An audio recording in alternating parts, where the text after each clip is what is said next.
자, 우리나라 화폐를 사랑하시는 국민 여러분 안녕하십니까? 쩐민석입니다. 이번에는 화폐의 역사라는 주제로 여러분들을 찾아뵙게 되었습니다. 먼저 지갑 속에 만원짜리 지폐를 한번 꺼내보십시오. 지폐를 만드는 데 든 비용은 80원 정도입니다. 하지만 우리는 만원으로 믿고 사용을 하죠. 이처럼 화폐라는 것은 가치에 대한 믿음으로부터 발생을 하게 됩니다.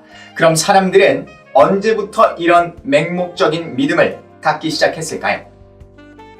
때는 바야흐로 6,000년 전 사람들은 남는 무언가를 교환하고 싶어 하기 시작합니다. 여기 닭주인과 돼지주인이 있습니다. 닭주인은 닭 10마리가 남아 돼지 1마리와 바꾸고 싶은데 돼지주인은 닭이 아니라 소와 바꾸고 싶어 합니다.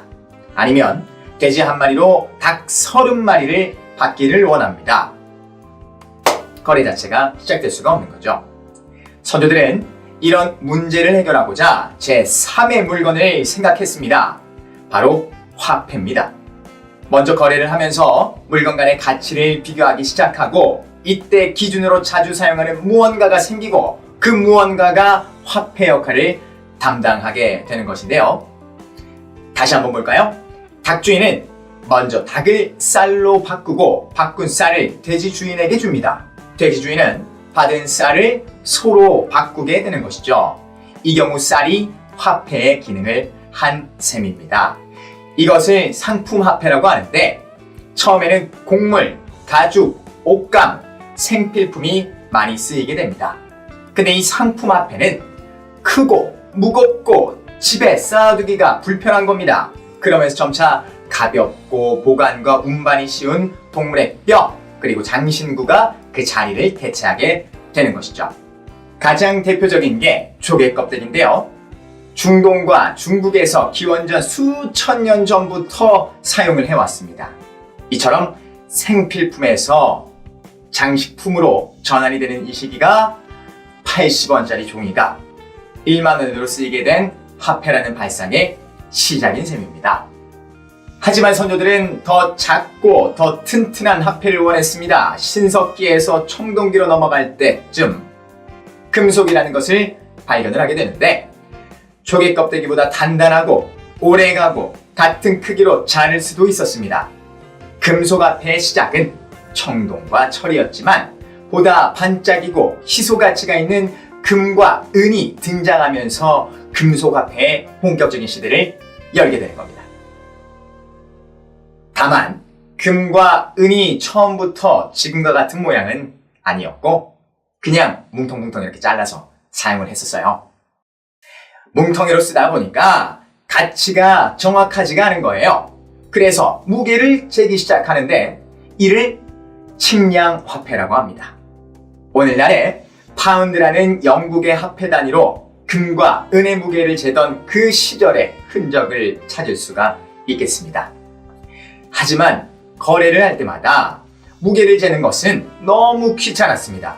우리 선조들은 금과 은의 크기와 모양을 괴 형태로 다듬고 믿고 쓰라는 의미로 순도를 인장으로 찍기도 했습니다.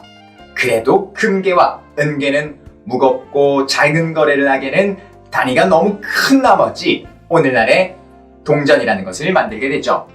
자, 이제 동전을 만들었는데 화폐라는 게 거래가 없으면 쓰임새가 없는 거 아니겠습니까? 상거래가 활발해져야 빛을 발하게 됩니다.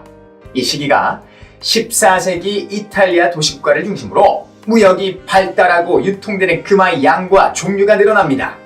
이 서로 다른 금화의 가치를 평가할 전문가가 필요했고 금세공인들이 이 역할을 맡게 됩니다. 유통은 늘었지만 금 자체는 여전히 부족했고 이 갈증을 풀어준 게 15세기의 신대륙 발견인데요.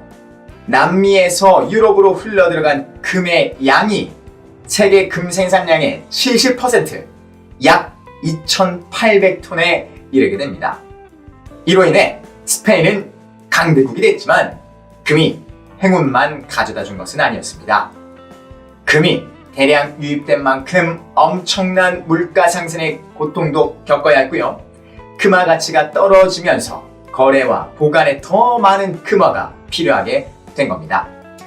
금화가 귀할 때는 돼지 10마리도 거뜬했는데 가치가 떨어지니 돼지 1마리도 금 괴짝을 들고 가야 사야 할 판이 된 것이죠. 당연히 거래가 불편했고 이 불편을 해결하기 위해 가벼운 화폐를 간절히 원하게 됩니다. 이 요구에 맞춰 등장한 것이 바로 지폐입니다.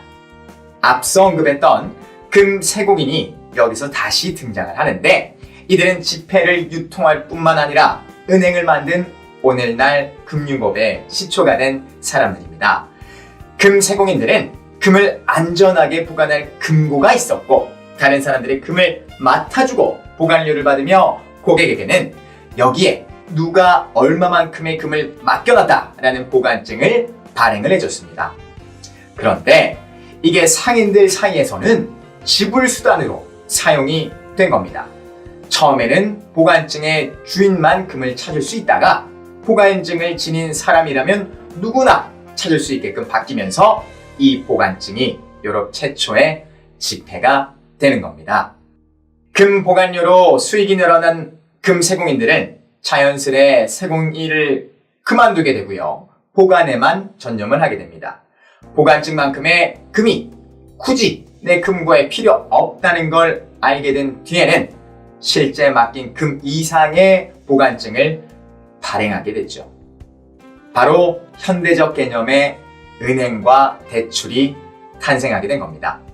자, 여기서 보관증은 보통 다량의 금화에 대한 교환 증거고 당연히 금화 하나하나보다 높은 금액을 표시하다 보니 지폐가 금화보다 비싸지고 이때부터 동전은 잔돈 신세가 되어 버린 겁니다.